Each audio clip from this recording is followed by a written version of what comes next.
Item ಯಾವುದೇ ಇರಲಿ try ಮಾಡಿ ಆಚಿ ಚಿಕನ್ ಮಸಾಲಾ. ಪ್ರಮುಖವಾಗಿ ಈ ಕಮರ್ಷಿಯಲ್ ಸಿಲಿಂಡರ್ಗಳು ಸಿಗ್ತಾ ಇಲ್ಲ, ಯಾವಾಗ ಇದಕ್ಕೆಲ್ಲ ಮುಕ್ತಿ ಅಂತ ಬಹುತೇಕ ಹೋಟೆಲ್ ಮಾಲೀಕರು ಪ್ರಶ್ನೆ ಮಾಡ್ತಾ ಇದ್ರು.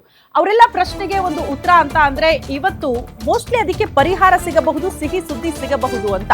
ಶೀಘ್ರವೇ ರಾಜ್ಯದಲ್ಲಿ LPG ಸಮಸ್ಯೆಗೆ ಮುಕ್ತಿ ಸಿಗಬಹುದು. ಭಾರತ ತಲುಪಲಿದೆ ಗ್ಯಾಸ್ ಹೊತ್ತು ಬರ್ತಾ ಇರುವ ಹಡಗು.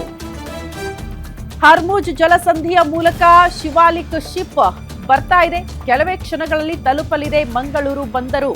ಮಂಗಳೂರು ಬಂದರಿಗೆ ಶಿವಾಲಿಕ್ ಹಡಗು ಎಂಟ್ರಿ ಆಗೋದಕ್ಕೆ ಕೆಲ ಕ್ಷಣಗಳು ಬಾಕಿಯಂತೆ 46,000 ಮೆಟ್ರಿಕ್ ಟನ್ ಗ್ಯಾಸ್ ಹೊತ್ತು ತಂದಿದೆಯಂತೆ ಶಿವಾಲಿಕ್ ಶಿಪ್.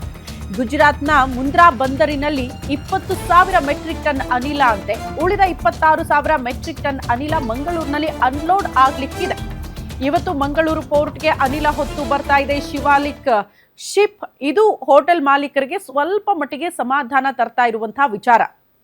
ಯಾಕಂದ್ರೆ ಯಾವ ಕಮರ್ಷಿಯಲ್ ಸಿಲಿಂಡರ್ಗಳು ಅದು ಕೂಡ 1-2 ಸಿಗ್ತಾ ಇದ್ರೂ ಕೂಡ ಸಮರ್ಪಕವಾಗಿ ಬೇಕಾದಷ್ಟು ಸಿಗೋದಕ್ಕೆ ಎಷ್ಟು ದಿನಗಳಾಗಬಹುದು, ಹಿಂದಿನ ಪರಿಸ್ಥಿತಿ ಸಹಜ ಸ್ಥಿತಿ ತಲುಪೋದಕ್ಕೆ ಎಷ್ಟು ದಿನಗಳಾಗಬಹುದು ಅನ್ನೋದು ಬಹುತೇಕರ ಪ್ರಶ್ನೆ ಗೊತ್ತಿಲ್ಲ.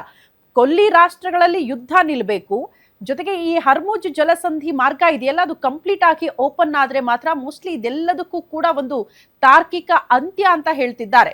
ಅಲ್ಲಿ ತನಕ ಇಷ್ಟೇ ಪರದಾಟಗಳಿರುತ್ತೆ, ಸ್ವಲ್ಪ ಮಟ್ಟಿಗೆ ಆತಂಕವನ್ನ ಕೂಡ ಫೇಸ್ ಮಾಡಬೇಕಾಗತ್ತೆ. ಭಾರತದ ಮಟ್ಟಿಗೂ ಕೂಡ ಆರ್ಥಿಕ ಹೊರೆ ಇದೆಲ್ಲವೂ ಕೂಡ.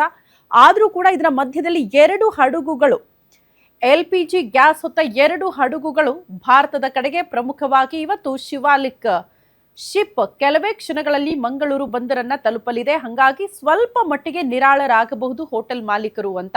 ಈಗಿದೆಯಲ್ಲ ಬರ್ಡನ್ ಅಷ್ಟರ ಮಟ್ಟಿಗೆ ಆಗಲ್ಲ, ಸ್ವಲ್ಪ ಮಟ್ಟಿಗೆ ಸಿಲಿಂಡರ್ಗಳು ಸಪ್ಲೈ ಆಗುವಂತ ಚಾನ್ಸಸ್ ಇದೆ ಅಂತ.